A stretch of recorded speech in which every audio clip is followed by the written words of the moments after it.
Morning, everybody. Welcome to Shock. My name is Stephen. This is Jose over here. We lead all of us in worship this morning. And if you guys don't mind, you guys are welcome to worship however you want this morning. If you want to sing, if you don't want to sing, if you want to stand, if you don't want to stand. I'm not going to name all the options for you, but feel free to do that. So we're just going to dive right in this morning.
so I can lay all my weapons on the ground.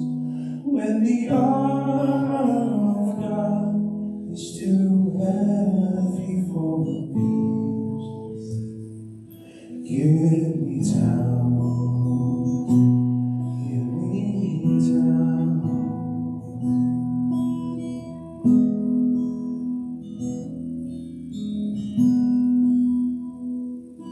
Give me down so I can see my neighbor as myself. Give me down so I can lay all my weapons on the ground. When the armor of God is too heavy for me, give me down.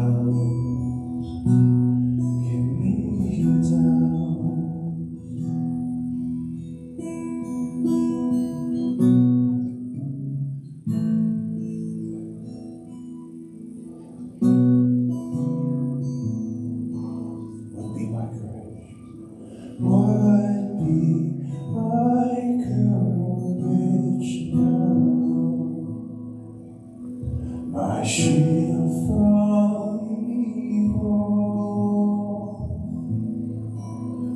and love be my courage now, and I shall not fear. Love be my courage, and what be my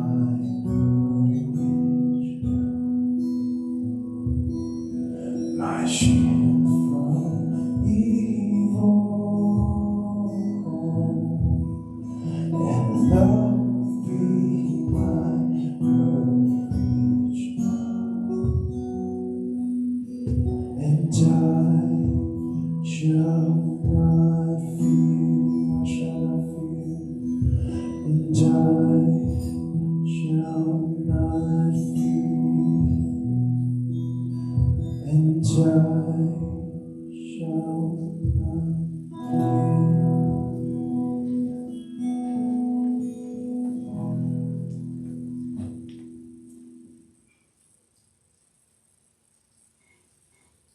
That was testing 1, 2, 3. Thanks, Matt. Hello, hello. Hello. Mic 2. It says it's on. This is 2. It's green. It's green. It's green. Hello? Hello? You want me to try this one? Do you want me to do mic 1? Hello. Oh, there we go. Hi, everyone. It's good to see your faces this morning. For those of you who are unfamiliar with us or with me, I am one of the co-pastors here at Safe Harbor. My name is Donna. And for those of you who are new to Safe Harbor or keep forgetting our little tagline, we are a Jesus-centered community reimagining inclusive spaces to rest, restore, belong, and become. And before I move on, I want to say hi to the live stream because I never acknowledge you and I'm very sorry. Hello. I'm so glad you're here. Now, one of the ways that we like to be inclusive at Safe Harbor is we like to pray over our kids before they go into the kids' room, which, by the way, is a very, very cool room. I'm very envious of that kids' room and the fact that they get to be there the whole time. Now, it looks like we have Mercy here today. I don't see any more children, so Mercy, you're more than welcome to come on up with me.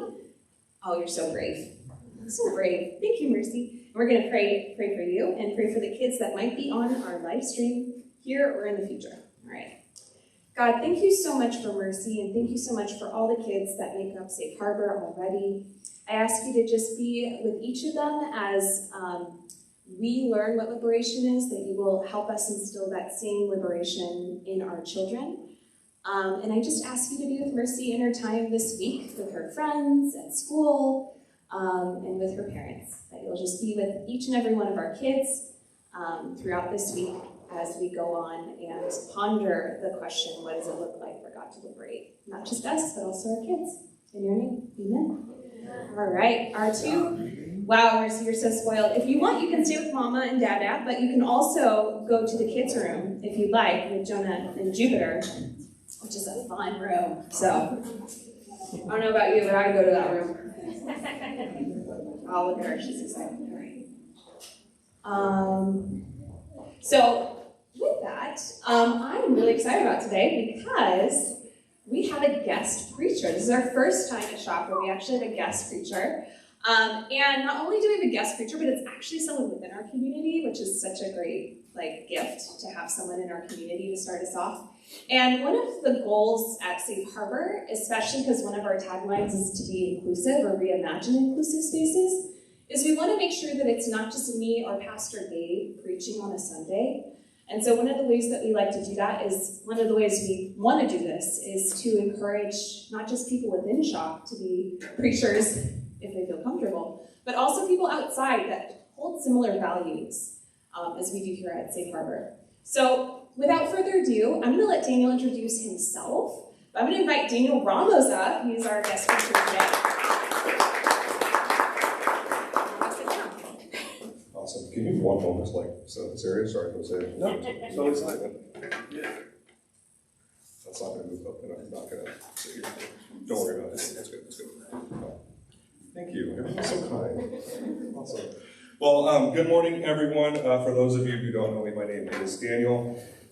Before I start, I'd like to do just a brief land acknowledgement. So for those of you who are unfamiliar with land acknowledgement, it is just acknowledging the land that we are on. So here in Orange County, we are on land that used to belong to the Quiche. And when I say belong, indigenous tribes actually do not believe that the land belongs to anyone. It belongs to all of us. And we are all here, but colonization is a thing. So with colonization being a thing, if you go to native-ca.gov, I believe is the website, you're going to see that says Tongva. Tongva is actually the incorrect name. I was politely corrected about a year ago from the Quiche tribe. So just want to acknowledge that we live on that land, and so it is our responsibility to take care of it.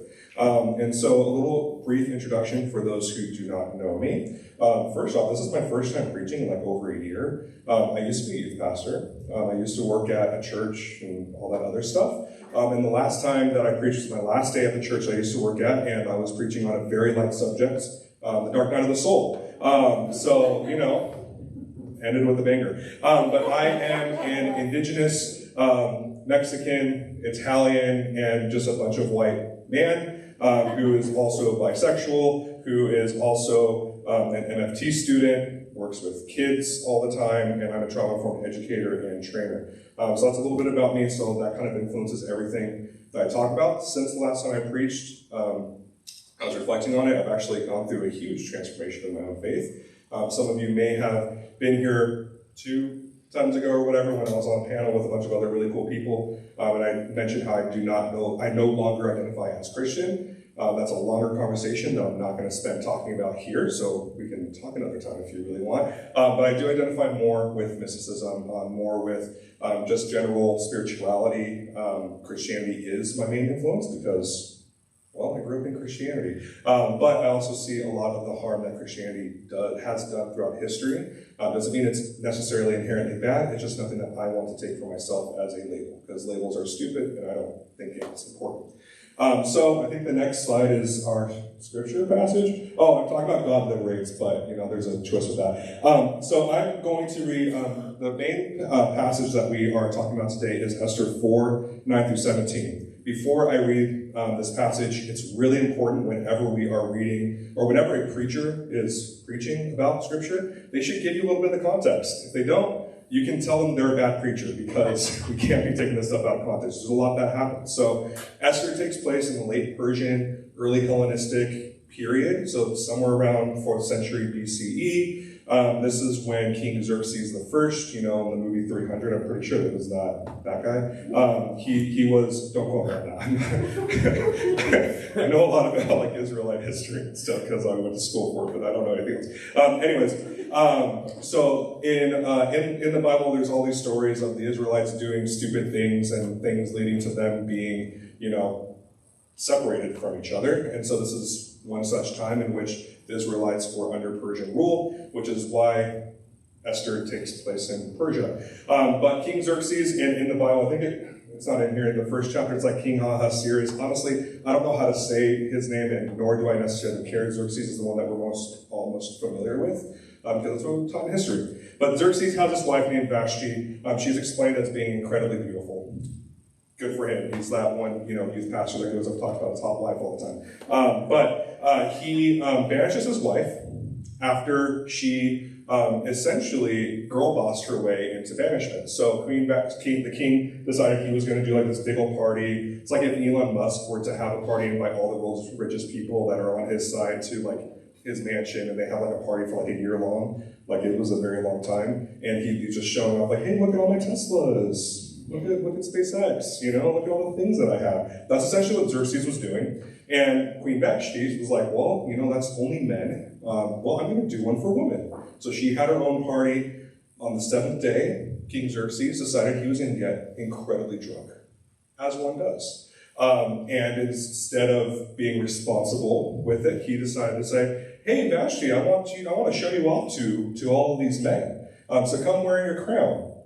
Now, it's important to recognize that many biblical scholars say that when she was asked to come in her crown, it wasn't like crown and clothes, it was just her crown.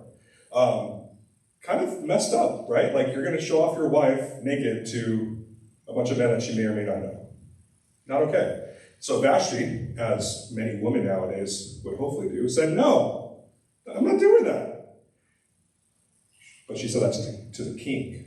So he got pissed, as did all of his nobles, because then after that happened, there were rumors going around that now all the women were going to start, not listening to their husbands.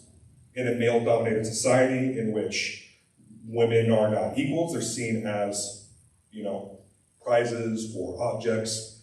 Makes sense why they acted that way. Nowadays, it's not okay. Back then, it also wasn't okay. That's why Vashti did that. So, in order to maintain their power and control over the masses, the nobles said, okay, this is what we're going to do. So let's see, king, which one you like. So first, we are going to banish her.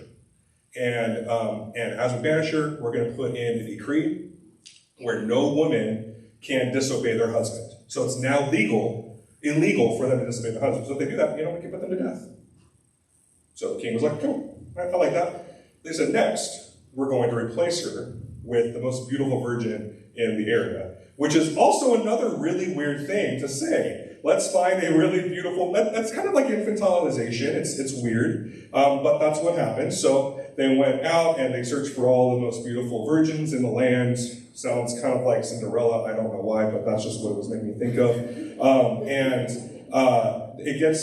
the story shifts to talking about Esther. So Esther, very quick background, is an Israelite. Her parents died when she was young, so she was an orphan. Mordecai, which was, I believe, her uncle or cousin, some sort of close family member, pretty sure it was uncle, took her in and adopted her as his daughter.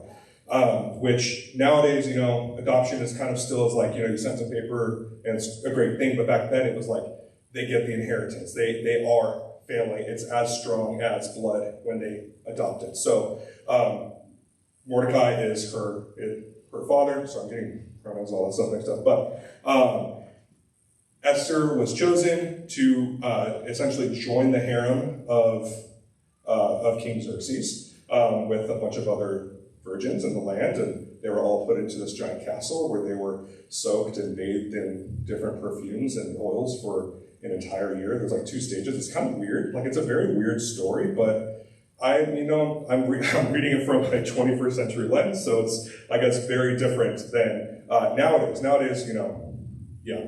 So every single day that Esther was in there, Mordecai would ask how she was doing, and he would like stay out in front, and essentially one day he heard that there was someone else in the court was talking about how they were going to throw a coup against King Xerxes. So Mordecai, being the good person he is, decided to inform Esther, who then informed the proper authorities, which then made her earn the king's favor. This entire time, however, Esther never once mentioned that she was Jewish, that she was of Israelite descent, and Mordecai never revealed that he was from the tribe of Benjamin, which, if you've read the Old Testament, the tribe of Benjamin's pretty messed up. Read Judges and you'll find a very horrible story in there, what they did. But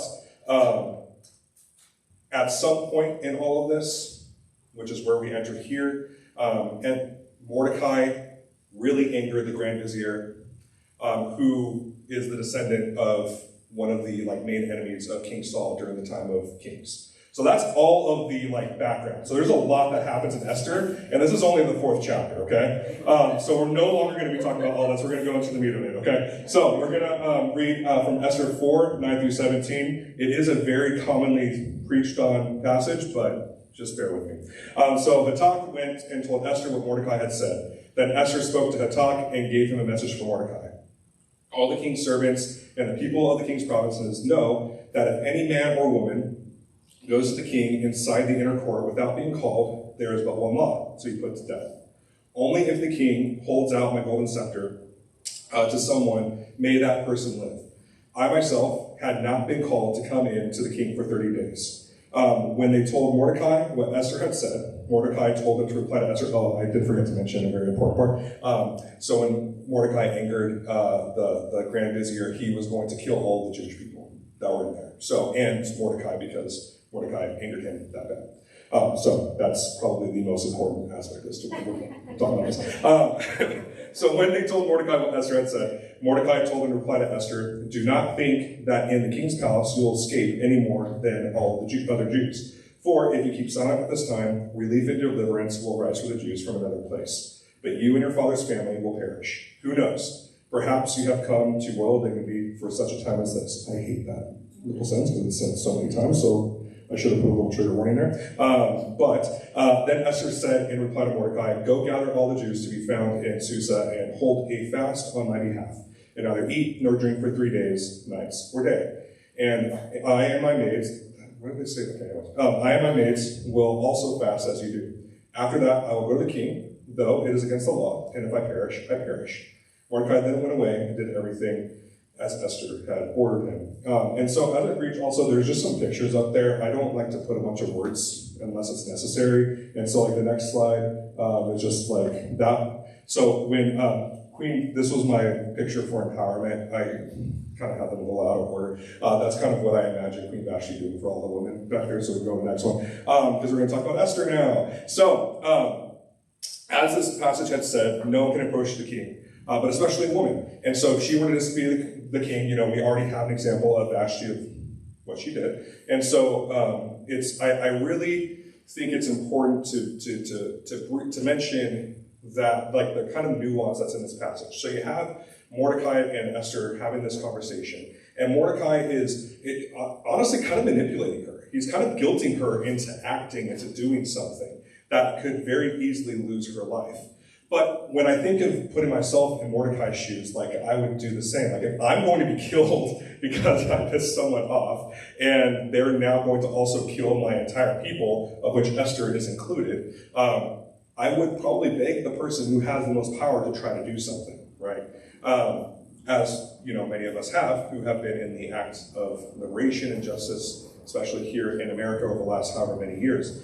And so depending on how you read it, you could read it either way. But Mordecai says, if you stay silent, if you don't use your privilege to actually help and do something, we're going to have help from another place. And so the way that I like to think of that is, the Jewish people throughout their entire history have had their lives at stake, had their tribes at stake. They faced a lot of people who wanted to kill them. They were a very weak tribe. And then also the Jewish people have a very sketchy history in the Old Testament. That is a whole other sermon at a completely different time. What was I saying? Sorry, brain fart. But every single time in which they have been at the brink of extinction, someone saved them. So obviously many of us have either read or heard from the book of Exodus or have seen the Prince of Egypt. Moses was someone who saved the Jews from slavery in Egypt. You have, he's the most famous one, so we'll just leave it at that one. But there's a lot of other times in which they were going to die and something happened. And so they trust that God is going to protect them.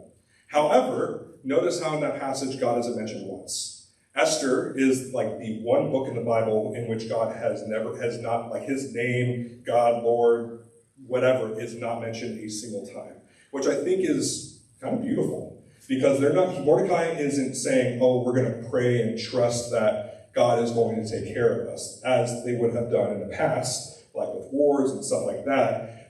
Instead, he just says someone is going to deliver us one way or another. He trusts that his people are strong enough, or maybe they have some other connections or whatever. Something is going to happen to prevent this tribe's entire extinction. But Esther considers it, and she does the very brave thing, and she says, okay,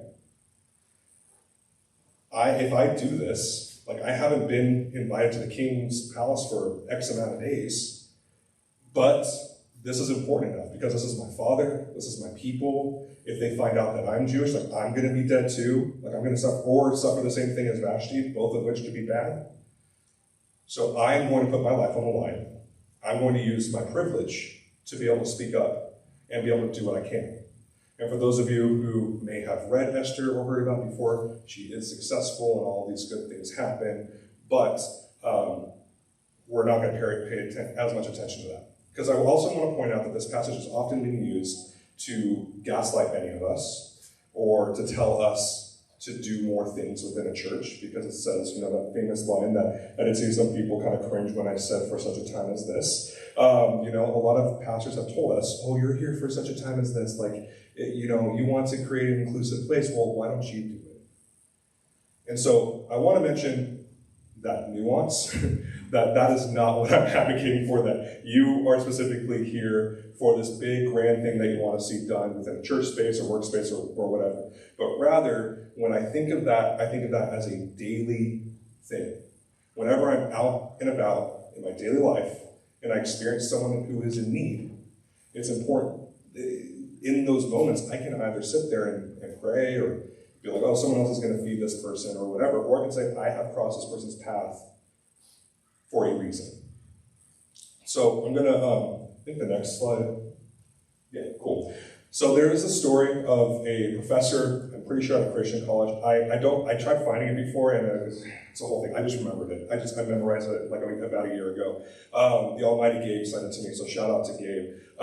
And this professor was talking to his students, and he was talking about like the ethics of helping people, especially within Christianity. So he said, okay, all of you guys here are Christian. When you're crossing the street, and you see someone experiencing homelessness, what do? One of them's like, you know what, if I can, I'll feed them, but, I just pray that God will take care of them. Like, great. A lot of times when someone sees someone in need, a Christian is more likely, or a religious person rather, is more likely to say, I'm going to pray for that person. Does that make you a good person? Sure. When you do a good thing, why do you do it? Because God told you so. Okay. So are Christians the only ones who can be good people? Okay, well, how about an atheist? Because statistically speaking, atheists they don't have a God to pray to. So when they meet someone who's in need, are they going to sit there and be like, I'm going to pray for them? Who are they going to pray to? The Big Bang? Or a dinosaur, Bill Nye? No.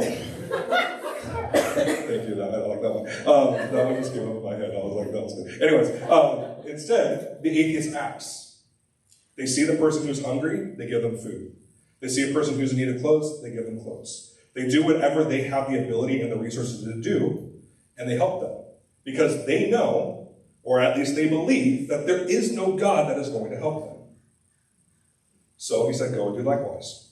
Live like the atheist. And so when I read the story of Esther, I see the same thing. She does not think that God is going to save her, or them. She does not pray. Instead, she asks for their people to put all of their energy, their intentions, their effort into making sure that she is okay. Which, if you had a few thousand, or I don't know exactly how many Israelites were in Persia at that time, but if you have a pretty large population that's going to start praying, fasting, and doing all that within, a closed area for a number of days, it's going to probably get your attention, right? So I don't know if necessarily that is what got Xerxes to pay attention, like a huge group of my people are seeing this isn't okay, or what have you. But regardless, the people aren't praying for God to intervene. They're praying for Esther to intervene for them on their behalf. They're saying to Esther, you have privilege, you have power, you have money, you have status. You are the queen of this area. Use it. So Esther does what she needs to do and lives kind of like an atheist. And acts to be able to make sure that something happens, because if she doesn't, no one will. Because she was there for such a time as this. So the essence of all this is to say that, we can talk about God as a liberator. That's good. Does God liberate? Sure. Depends on what you think is God. For me, I don't see some external force that's going to save me. Instead, I see that external force that's within me, because as Colossians 3:11 says, Christ is in all, Christ is all, which is like the mystic chant from St. Francis of Assisi. And so if God is part of who I am, and I am part of God's identity and aspect, whatever you want to call it, I don't fully understand it myself, nor do I care at this moment, but I have the ability within myself to liberate others. As I mentioned before, I may be indigenous, I may be Mexican from the Otomi tribe, I may, but also half of me is Italian and white, and I look white. I'm a straight passing, white passing man, right? And so I can sit there and pay attention to all of my other intersectionalities in which are, marginalized identities, and I can victimize myself over that, or I can say, I still have privilege. I can go out into the world and I still have a better chance of getting a job or being approved for a program. My last name is Ramos, so that without meeting me, that may not work. But regardless, I still have privilege because of the way I look. And so I have more things that are offered to me. And so I can either sit there and I can continue to victimize myself, or I can act when someone is in trouble, or I can speak up when no one else is able to, or give up space so that someone else can have that opportunity. And so when I think of this, of what it looks like to live as an atheist, I honestly think a lot, and it's pretty funny because I'm at a church, but I'm going to be talking about the Satanic Temple. Because TST, actually, they don't believe in Satan, nor do they believe in a theistic God. They are secular humanists who just decided to choose the name Satanist because they saw Christianity being the one influencing a lot of our politics, and said our politics aren't healthy, so we're going to be against that. So that's why. Go watch a documentary on Hulu, it's really great. But they do a lot of work in order to liberate others. And the main thing that I see that I absolutely loved over the last year was when Roe v. Wade was overturned. TST didn't just sit there and let it happen. They said, oh, well, guess what? One of our set of tenets is bodily autonomy. So we're going to have a satanic ritual. So anyone who needs to have, needs what's the word? I forgot the word, but essentially an abortion. Anyone who needs that type of care, guess what? Go into the Church of Satan, or the Satanic Temple. It's very different. Go into the Satanic Temple and get the help you need, whatever that is. If you're in a state that you can't do it, you can do that. They saw that they had some sort of privilege. A lot of them, well, at least the leader of them is white passing, and so he uses privilege to be able to do so, and he puts his life on the line to do so. Because you hear the term Satanist, and what do you think? You think of some black-hooded people who are sacrificing goats in the middle of a bonfire, in the middle of whatever, doing these bad, evil things, right? And so then you have Lucian Greaves go up on Fox News and talk about his after-school club that he and his people started that are actually helping kids, and he's being bullied by Tucker Carlson. Or you have the death threats that he gets on a daily basis. Lucian Greaves isn't his real name. But he, in my opinion, looks a lot like Esther. He said, I'm here for this time to do this work. And if I die, I die. I'm not going to be stupid about it. I'm not going to willingly martyr myself, like many of us were told to do within Christianity, which is really traumatic and horrible. But he said, I'm going to do what I can, as safe as I possibly can, to be able to help people the best. And so the next slide. This is going to lead into communion. I love this image. I actually have a tattoo on my arm. Well, not this exact image, but the idea of the Sistine Chapel, that one thing that one guy painted on the roof of that one place. It's a very beautiful image, and I had a professor talk about how we're often told if you walk 1 inch, God will walk a mile, or something like that. Like that whole thing about God. But like the Sistine Chapel doesn't depict that at all. It depicts God, like if you look at the picture of the Sistine Chapel, God is literally falling out of heaven to the point where the angels are pulling him back. Being like, what the hell are you doing, dude? Why are you leaving out for this one guy who's like, can you touch my finger? Like God's literally like out there, like putting his whole like God self into trying to grab Adam and reach him. And St. Francis's theory of atonement, that is a theory of why Jesus died. Because we're often told that God hated us because we betrayed God, and so God sent God's self to kill God's self for our sins, or whatever weird language they want to use. But rather, St. Francis looked at the story of Esther.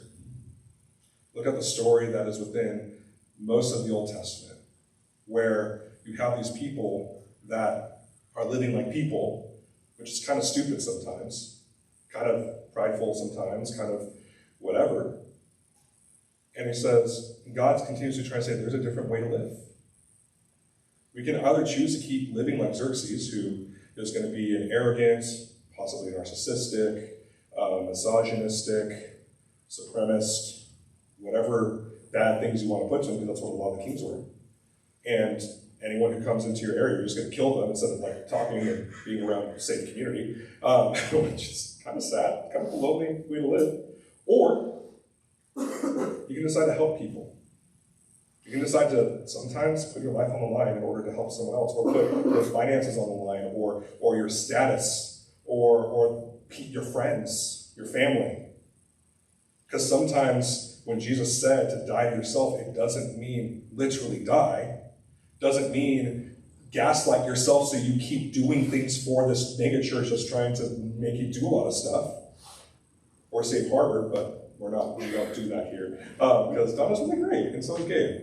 But, a lot of us in the churches have had negative experiences with volunteering, right?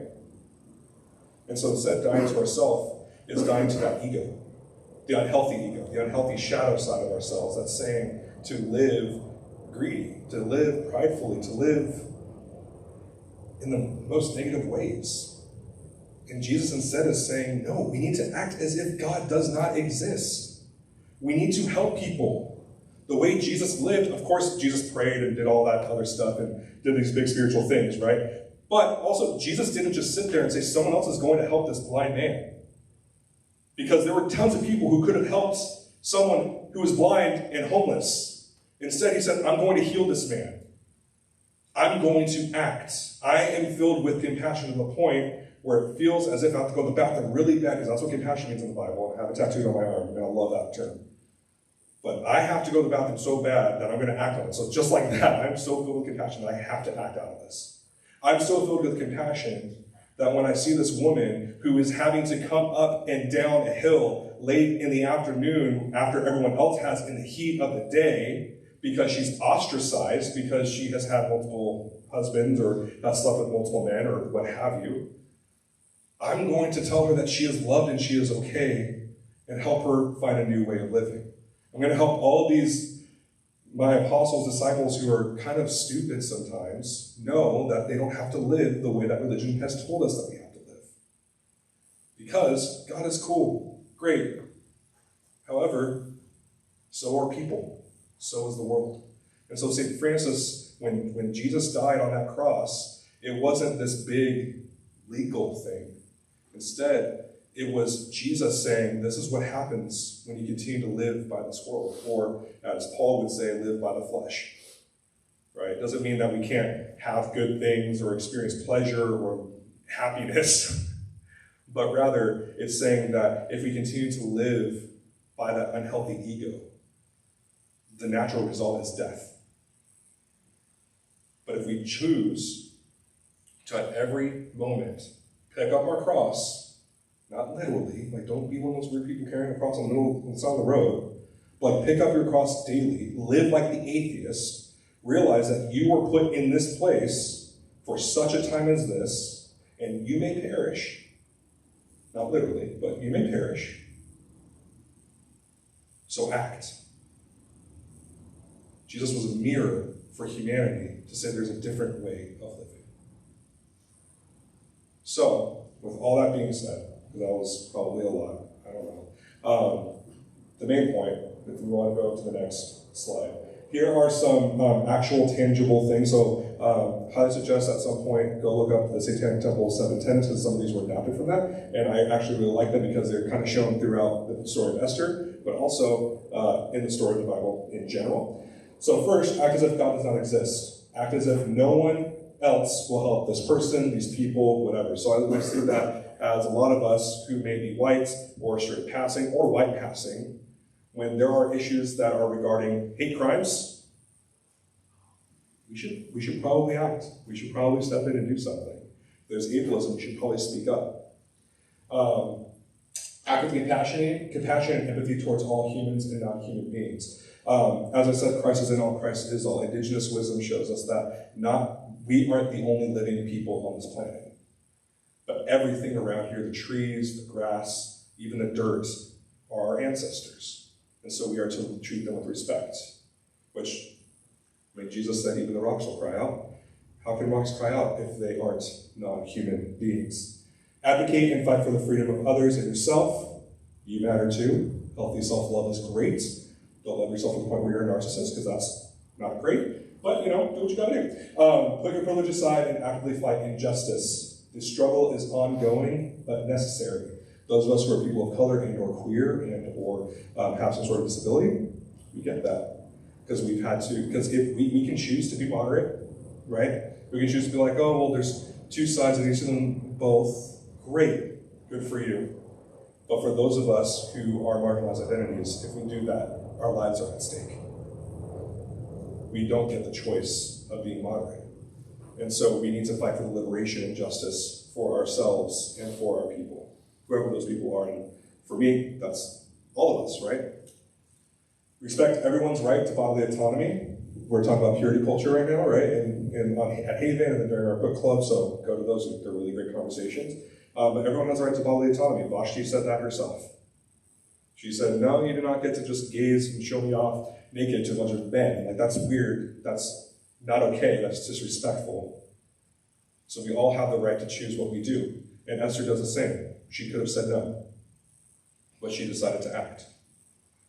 And allow your beliefs to change and be influenced by science and justice. So all of this sometimes means we have to go against what the Bible may say or what we've been told the Bible says or religion says. Sometimes we have to adapt for the times in order to best help people, whatever the way that looks, right? There was one more thing I was going to say in regards to all this, and I totally forgot it. So we're just going to end on that note. And so we're going to head into our time of communion. I'm also going to close, instead of prayer, because I don't like praying, I like meditating. And so I'm going to lead us all through a brief meditation that will also help us to reflect on ourselves and everything we've gone to. So get comfortable. If you feel comfortable, close your eyes. You can act as if you're praying. Do whatever you want to do. Yeah. And worship team, if you guys want to come up and play a little bit of, nice little instrumental, that would be awesome.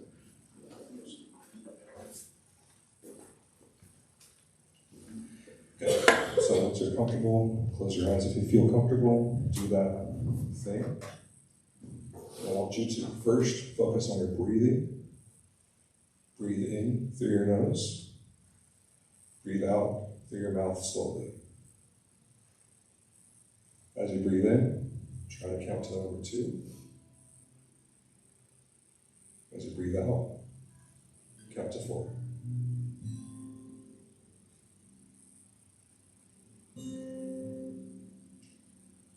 As you continue to focus on your breathing, I want you to imagine that at the center of your heart, there's a bright light. Imagine that light coming out of your heart and growing until it fills your whole body as your body relaxes.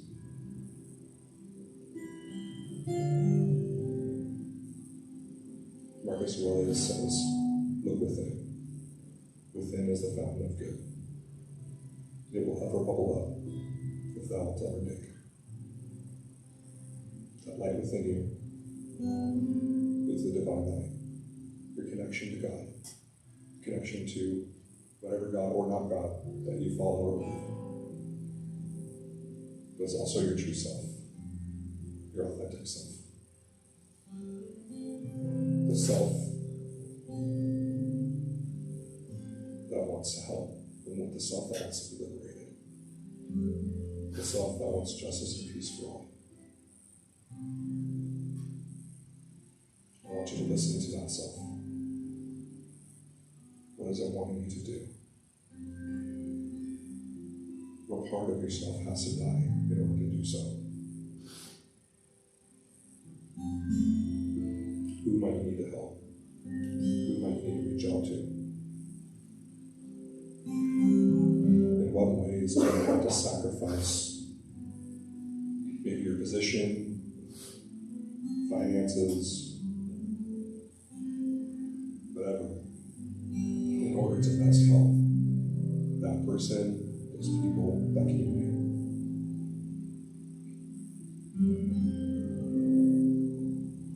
Breathe in and breathe out. When you're ready, bring your attention back to the room.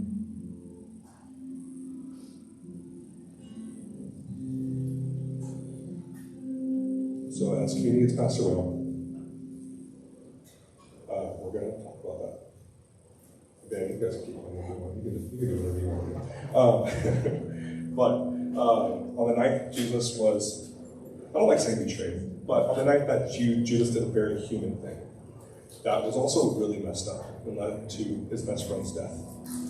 Jesus took the bread, which is a cracker, but he took the bread, and he broke it and said, take, eat, this is my body, which has been given for you. Every time you eat this and remember me. Then after he passed around the bread, everyone got a little bite. He got probably a nice goblet of a chalice of some sort. The night of Pass was customary on the night of Passover. And he said, drink, every one of you. This is my blood, which has been shed for you. Every time you drink this, remember me.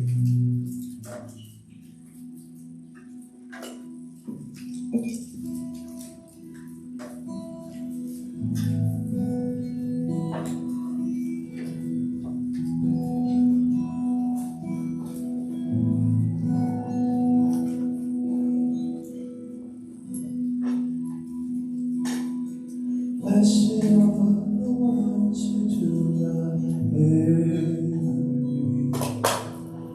all the broken pieces of their heart. Blessed are the tears of all the weary, born like a sky falling stars. And blessed are the wounded ones in mourning, brave enough to show the Lord their scars. Blessed are the hurts that are not hidden, open to the healing touch of God. The kingdom is yours. The kingdom is yours. Hold on a little more. This is not the end. Hope is in the Lord. Keep your eyes on Him.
are the ones who suffer violence.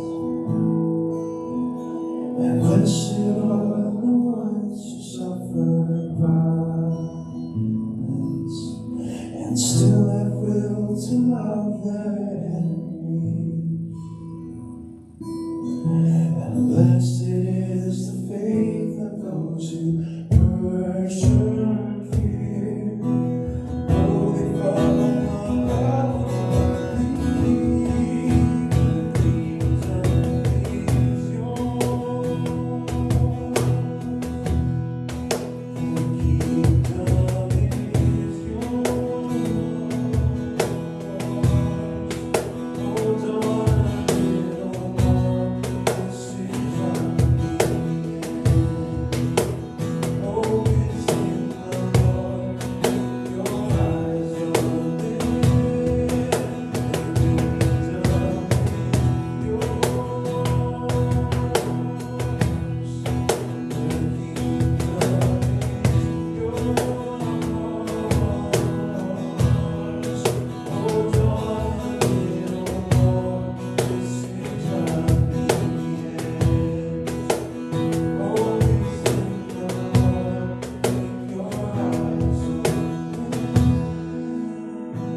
This last song I've never sung before, but I really like this song.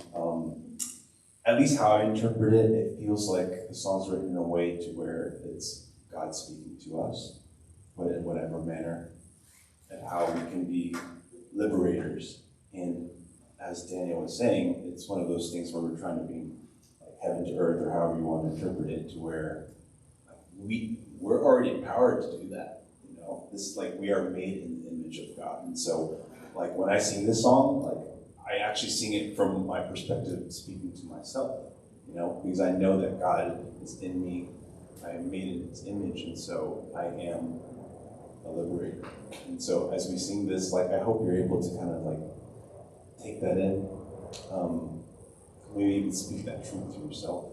So yeah, let's see how this goes.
There's a galaxy behind your eyes, and there's a war in your eyes.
raise up, raise up, raise up.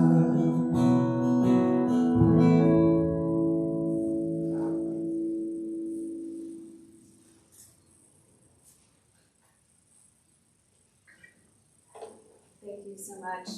Mike one.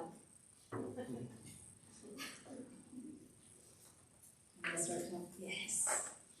Cool. Thank you so much, worship team. It's so refreshing to listen to sermons that are so like rich, because I feel like oftentimes when we listen to a sermon, like if you've grown up in the church, it's like, oh, I've heard this before, but I love it when we get a sermon that's subversive and is able to like speak into the depths of ourselves. And so thank you, Daniel, for doing that for us this morning. Hopefully I'm in front of the live stream. I'm always off to the side, so I'm not sure if people actually see me.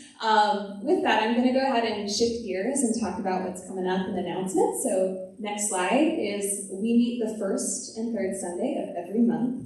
And we plan to continue to do that. And part of the reason why we do that is, as Daniel was talking about volunteering, we try to be very, very sensitive to our volunteers, and we want to make sure that everyone is able to rest and restore and belong and become.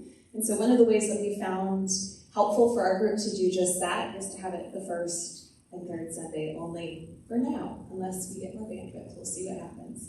Our next one is February 5th. So not the week after next week, that's the 5th week of January, but the one after that, so February 5th. Next slide. We actually have small groups. So there are other ways to connect during the week if you cannot make a service because you missed one because of the second week or, or something. Our book group is going through we just had our first book group for our new book, Church 2, and it was so good. And Janet Dennerline leads that group. And so if you have any questions for Janet and about getting involved with that, you can ask her. We also have that meeting ID. Don't worry, we have a waiting room, so it's not like we just let anyone in, but if you want to go take a snapshot of that, you can. And then we have this really cool group that is coinciding with the book that we're reading, and that's our Purity Culture series, and we're doing that on Wednesday nights. So normally, Wednesday nights, we have our LGBTQ small group Haven, but during our Purity Culture series, we're actually inviting anyone and everyone. So even if you're not queer, you're more than welcome to join us on Wednesday nights at 7 p.m. Now, I make dinner. This is my house that you go to, so you can ask me for my address after. I make dinner beforehand, so if you want, I think this week I'm making tacos. So if you want some tacos before we have our discussion at Haven, then you can come at 6:30 instead of 7. So you're welcome to get there early. And you can reach out to me, Daniel, who you saw just preach, or Avery, who's not here, and then Jen is doing children's ministry. But all four of us co-lead that group right now, which is really cool. So you can ask us for details or questions. And then finally, our 20s and 30s daytime group, we started this on January 11th, and it was a really sweet time. It was like 7 of us, and we were just at Play Coffee in Fullerton, and we got to just discuss and talk about what we'd like to get out of the group. And one of the things we realized is that we need a different time. So, we're opening up the QR code again. So if you're interested in the 20s and 30s groups, you can go ahead and we reopened the survey, so you can go ahead and add your free times. Because our goal is to make sure this is an accessible group, because there's a lot of 20s and 30-year-olds in our church.